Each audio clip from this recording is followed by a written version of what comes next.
Our region's rivers were long overlooked as a recreational resource, but new cooperative efforts are changing that mindset. In this campfire chat, we talk with Amanda McGee of the Roanoke-Valley Alleghany Regional Commission about the Roanoke River Blueway and how our waterways are seeing more use than ever. We live in this really awesome area. We have big lakes like Smith Mountain Lake, little lakes like Philpott and Lake Moomaw, big rivers like the Upper James River, Water Trail, all the way down to the Roanoke River.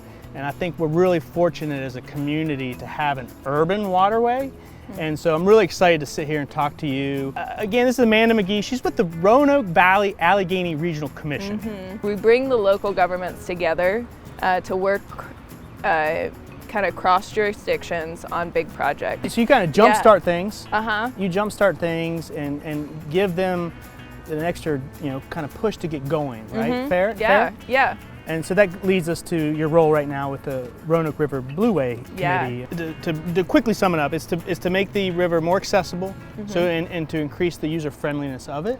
Yeah. Right. So I think it's one of the goals of this group, right, is to identify where those future opportunities are, and then kind of lead our community into making those happen. Yes, definitely. And we've already, we've been working just this year to kind of improve some of the access points that we've already identified as needing improvements or needing to be developed in the future. So. Well, so one of the ones you're working on right now is signage, right?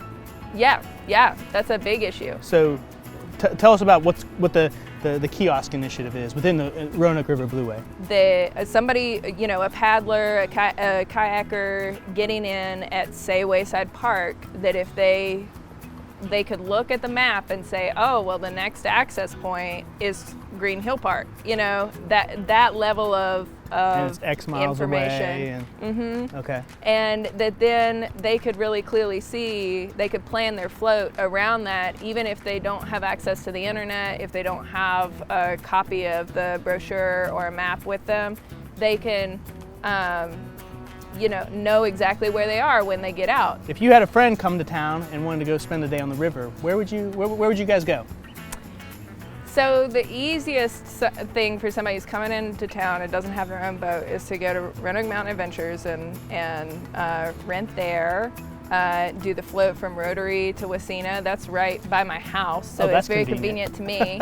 If they wanted to do an actual tube float, I've got my own tubes.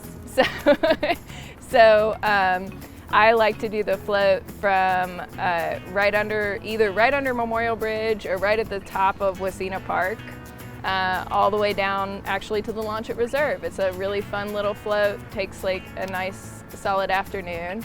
And I like to hit that little low water dam. Oh, one that funnels you right through? Yeah, it funnels you right through. Yeah. It's so much fun on a tube. Yeah. Well, I think tubing is really cool because I think, let's say probably 3 years ago, you definitely never saw anybody tubing on the river. You saw very few paddlers on the river. And that's changed tremendously. I think it's really changed. A lot of it is because of the work that you guys have been doing to raise the awareness of it. It's my question I like to ask, if a genie granted you a wish for the Roanoke River Blueway, to just something, boom, it can happen, what would that be? So we're right in the middle of the Niagara Dam FERC relicensing. Okay. So I would really love to see some really inventive solutions come out of that process. We've been very active with it. Several members of our committee have been very active with it. And really the reason that I would love to see that is because I think the portage can be a little intimidating for some people. I'm going to pause you for a second. So we're talking about the Niagara Dam, which is just above Explore Park on the Roanoke River. They have to go through a relicensing. As part of that relicensing process, they have to look at all kinds of different uses, and one of which is recreational use. Yes. Right? Yeah. So that's what we're talking about. So when they do this dam, the Appalachian Power may have to do some things that will benefit the recreational community, right? And so that's what you're talking about. Yes. Is right now, if you want to go around it, you have to do a very strenuous portage. It is somewhat strenuous. And it's so, strenuous. It's a quarter-mile portage. So you're looking at like what can they do to make this an easier process? So I hope you get your wish, because the wish that I always say, if I was granted a wish region-wide, not just water-related, it would be to build an in-river kayak park.